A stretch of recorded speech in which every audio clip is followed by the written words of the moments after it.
안녕하세요. 글로벌 세상 들려주는 남자 조철입니다. 자, 2021년 1월 22일 금요일 방송 시작합니다. 자, 오늘은 세 가지 내용 갖고 왔는데요. 자, 우리나라 코로나 백신 유통하는 기업. 2월 달부터 정부가 코로나 백신 접종을 한다고 했기 때문에 지금 어제 코로나 백신 유통업체 SK 바이오 사이언스가 결정됐습니다. 그래서 이 회사가 어떤 회사인가도 한번 좀 알아보겠습니다. 자, 두 번째는 택배 기업이 1992년, 93년부터 우리나라 이제 택배 회사가 시작돼 갖고요. 거의 30여 년 만에 택배 분류 인력 투입을 어제 결정 났습니다. 그래서 택배 기업이 담당하는 걸로 결정 지었습니다. 이 내용 한번 좀 살펴보면서 조 박사의 저의 의견을 한번 좀 넣어보겠습니다. 자, 세 번째는 중국을 떠나는 제조업들이 많이 생겨났습니다. 자, 어제 1월 20일 날 미국의 이제 바이든 대통령이 당선되면서 또 강경하게 중국에 대해서 대응해 나가겠다, 이어가겠다 하면서 이 내용들이 다양한 내용이 있었습니다. 그래서 이와 더불어서 지금 글로벌 기업들이 중국을 좀 떠난 거는 작년 내에 떠났지만은 우리나라도 이미 중국을 떠나는 기업들이 늘어나고 있습니다. 그래서 탈중국, 현대차, 삼성전자, 석유, 철강 산업 등 중국을 떠나고 있다.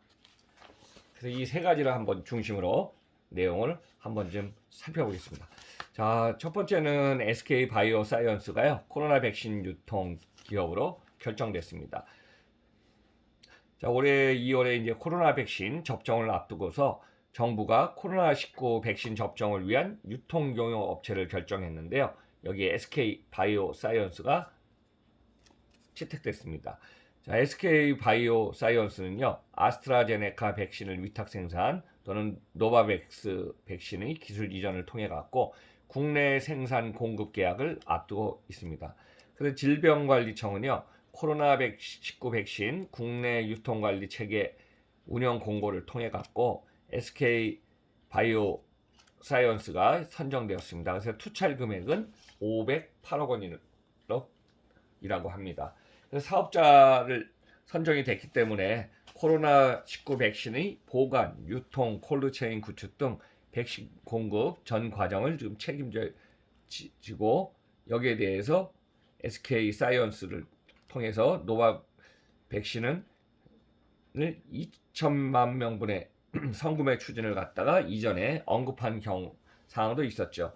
그래서 노바백스엔 계약금의 외로 로열티를 지불할 것이라는 전망도 나오고 있습니다.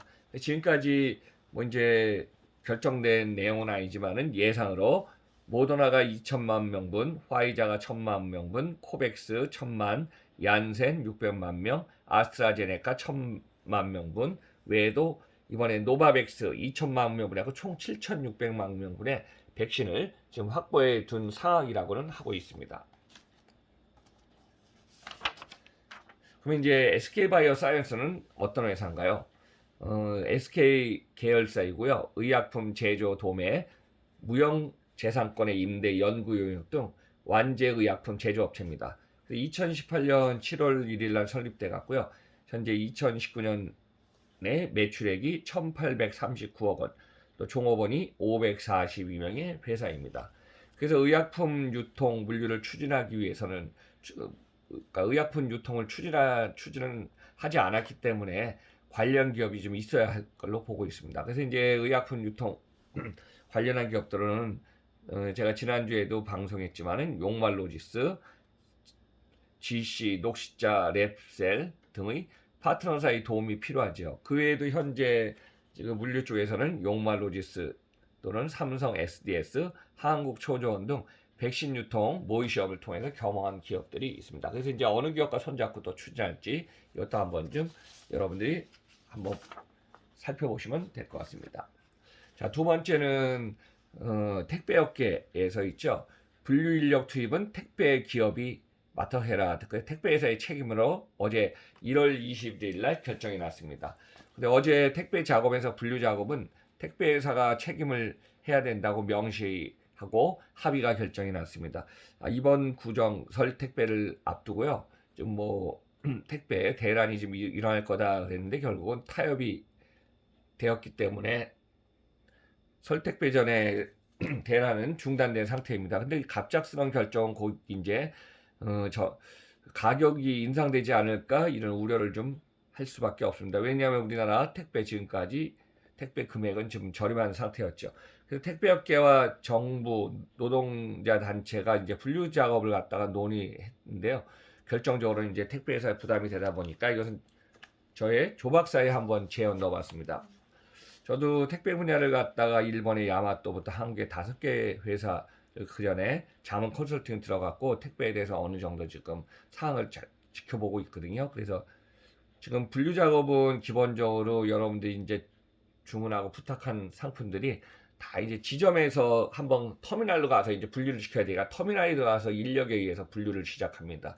그리고 또 이제 분류된 게 지점으로 오면은 각 지점에서는 영업소장들이 자기 컨베이어에서 자기 1톤 탑차 옆에다가 분류해갖고 쭉 쌓아놓거든요. 그래서 이런 사항이 지금 가장 어떤 택배에서 분류 작업이 어렵다 이런 얘기가 좀 나와 있기 때문에 지금 이거는 이제 한 30여 년에 와 있던 이제 과제인데요. 2020년부터 지금 코로나로 인해서도 온라인을 통해서도 물동량이 한 20% 가까이 지금 증가했습니다. 그래서 우리나라 물동량도 2019년이 28억 개였고요. 2019년이 28억 개였고 지금 2020년은 한 33억 개가 넘을 걸로 좀 예상을 하고 있습니다. 근데 이 정도는 물동량이 늘어났기 때문에 코로나 후에 주문량이 폭증해서 분류 작업이 지금 상당히 시간이 많이 걸렸습니다. 저도 이제 지난주에 한번 택배 지점을 한번 가보니까요. 보통 7시 전후에서 이제 영업소장들이 지점에 출근해 갖고 이제 택배 업무를 시작해서 지금 컨베이어에서 이제 택배 텀에서 온 거를 이제 분류해야 되거든요. 근데 분류를 작업을 다 하고 떠나는 시간 보니까 9시, 10시 지나서 이제 출발을 하더라고요. 그리고 물량이 많을 때는 좀 택배 분류하다 남은 상품들 거기 쌓여 있더라고요.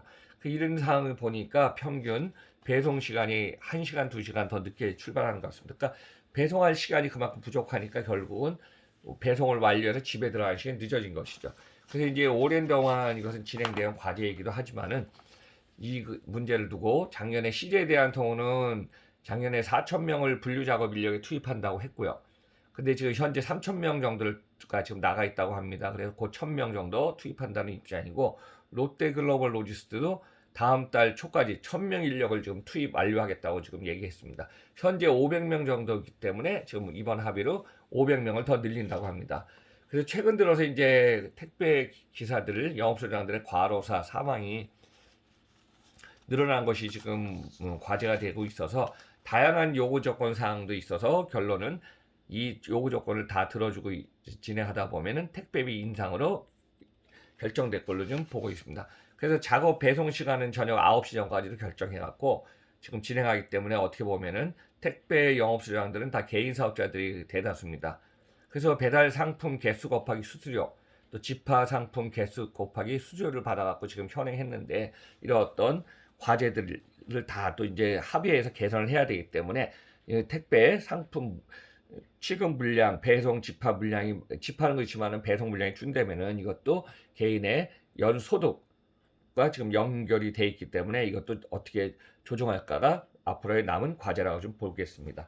자, 종합적으로 다양한 추가 비용이 들면은 이것은 결론적으로 지금까지 택배 가격이 저렴하기로 유명한 우리 한국 택배 가격이 서서히 올라갈 걸로 보입니다.